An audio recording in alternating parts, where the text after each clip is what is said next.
L'8 al 14 luglio ritorna Udine Jazz per la 34esima edizione in città, una parata di stelle internazionali e numerosi momenti di approfondimento culturale e musicale. Andrà in scena dall'8 al 14 luglio la 34esima edizione del Festival Internazionale Udine Jazz, concerti con protagoniste le migliori realtà musicali del contesto nazionale e internazionale. Walking on the Blues è infatti il tema scelto per l'edizione 2024, un viaggio alla scoperta all'anima più carnale di questo genere musicale.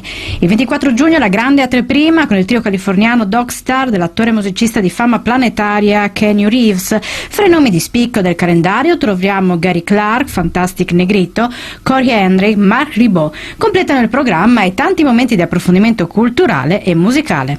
È un appuntamento, direi, essenziale non solo della programmazione estiva ma della programmazione culturale della nostra città. È una manifestazione che noi sosteniamo in maniera convinta perché si sposa con un'idea di città e di territorio aperta, internazionale, curiosa, che si contamina, si insinua, diciamo, in varie piazze, in vari luoghi, quest'anno anche in location diverse e insomma siamo convinti che sarà anche quest'anno un appuntamento da non mancare.